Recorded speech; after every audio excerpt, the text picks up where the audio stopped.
from the best about the business side of the food service industry. You make food, then let us help you make money doing it. Want to connect with us? Check us out at Make Food Make Money on Instagram or Facebook, or email us info@businesschef.org.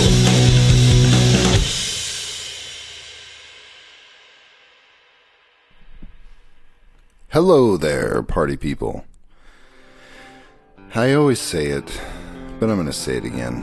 Thank you for joining us on the Business Chef Podcast. I am Chef Sean Boucher, and I am so glad you're here.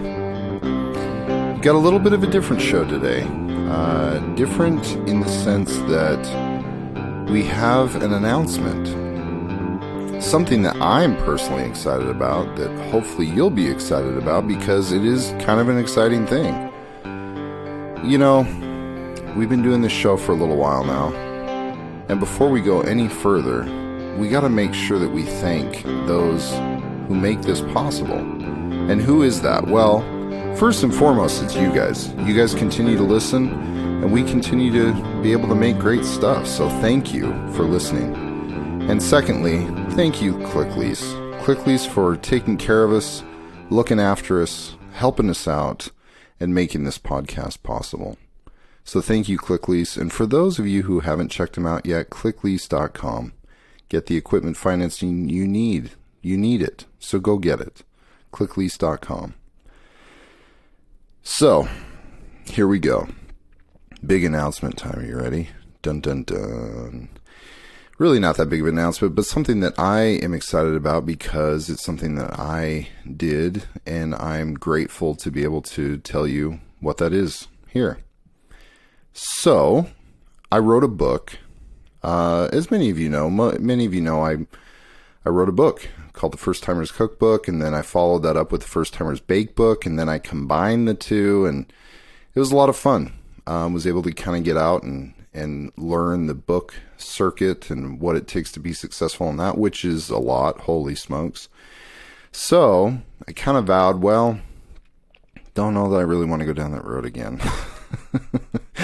And so I kind of vowed that I wouldn't go down that road again. And here we are. And the announcement is I wrote another book. Good night. What was I thinking? Well, here's what I was thinking. In the process of doing this show, which has been going on, we've been out there for about a year and a half now. I and a few of us behind the scenes have been actually working this, for a couple of years now. Almost a couple of years. We started doing these shows conceptually back in August of 2017. So we're coming up on about 2 years. 2 years actually putting these together and practicing and playing around and all the fun stuff that comes with it. So again, thank you for supporting us in this little passion project of ours. But in the process of doing all this, I've been able to talk to so many people, so many incredible people. And thank you for being guests, and thank you for imparting your knowledge and sharing your wisdom, because without you guys, it really is not possible. Speaking specifically to our guests, both past and future. But what I wanted to say was in talking to everybody is that, man, I learned a lot of stuff. And what I learned is that we all kind of say the same thing, but there's not a lot of stuff out there about it. Namely, and most of us know this who work in this industry, that there's a lot of fluff and fill. There's a lot of Hollywood in what you see on TV. There's a perception of what reality shows show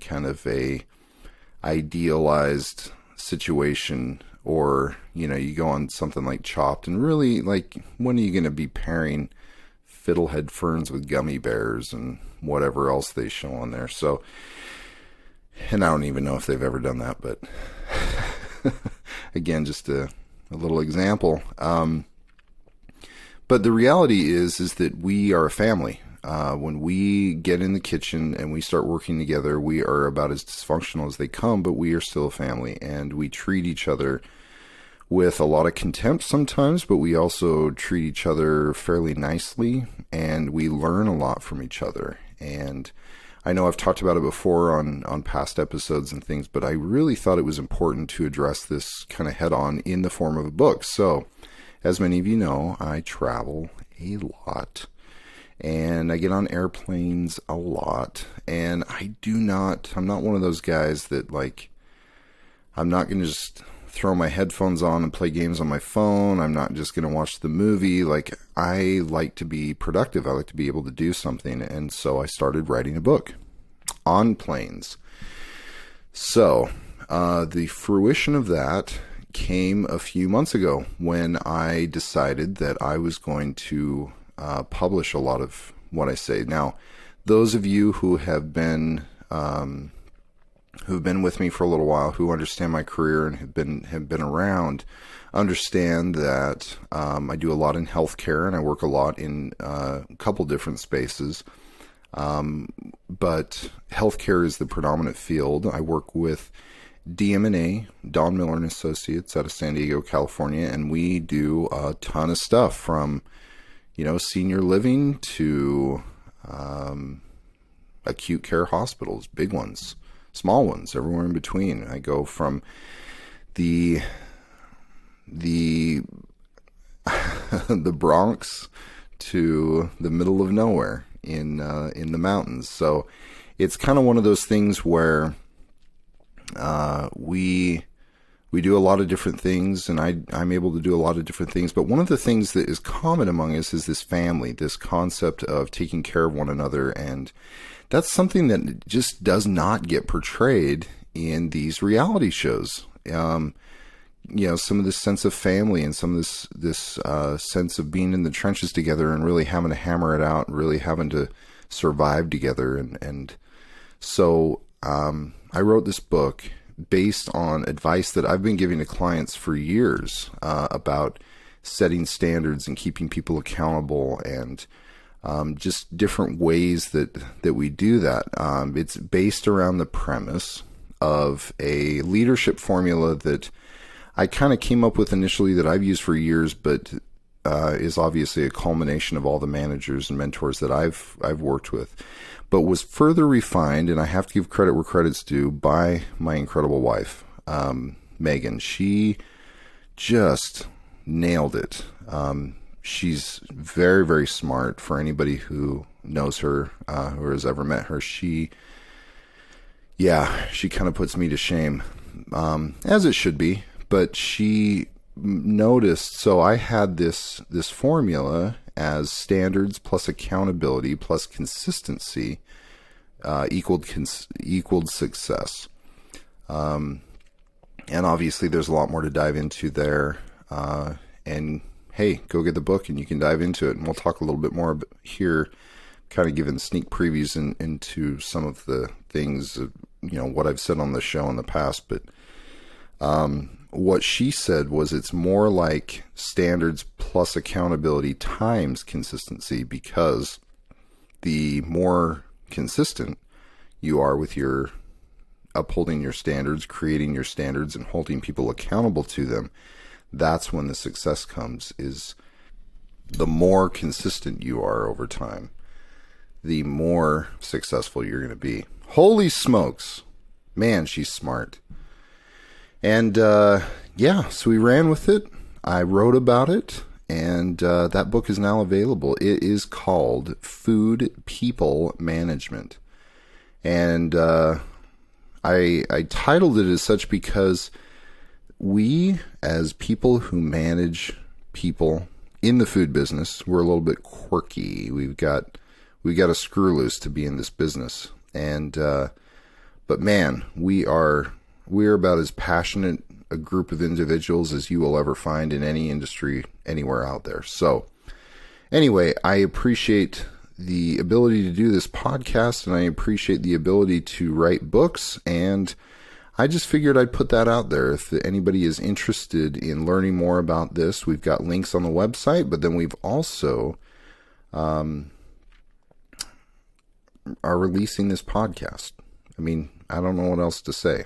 That's how we're telling you about it. So anyway, I just want to say thank you to all of those who have helped me on this journey to learn so much, not only about them and about what they do, but about myself and about ways that I can improve my career. And really, at this point, we do this show a little bit selfishly because, man, I learn a ton from it. I'm able to meet a lot of incredible people, and I'm just really, really grateful for that. But then also, I hope to distill some of those lessons into this book and to hopefully help you guys, because there's a lot of management books out there. There's none that really address specifically some of the challenges that we go through in food service day to day. And if there is, I don't know about them, or I just wanted to write a book anyway. So let's be honest. I'm sure there's books out there, but this is what I did. So again, thank you for everybody for tuning in. Appreciate your support in this podcast. I hope to be able to do it for a long time. And hey, go check out the book. Let me know what you think. And hopefully it helps a few people out there. That's the goal.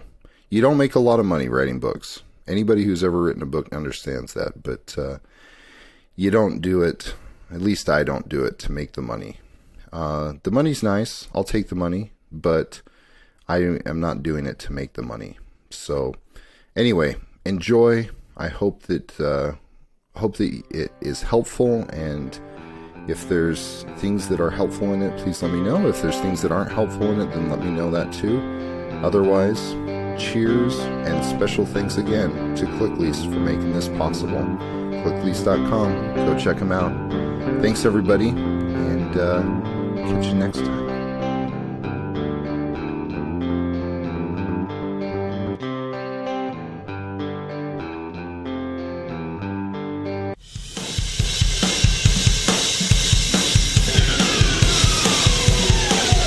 Hey, thanks for sticking around. Be sure to share this podcast with your friends, family, co-workers, or anyone who's interested in making food and money. And when you get a second, give us a review. It really helps us get the word out, as well as letting us know how we're doing it. Want to connect with us? Check us out at Make Food, Make Money on Instagram or Facebook. Or email us, info@businesschef.org.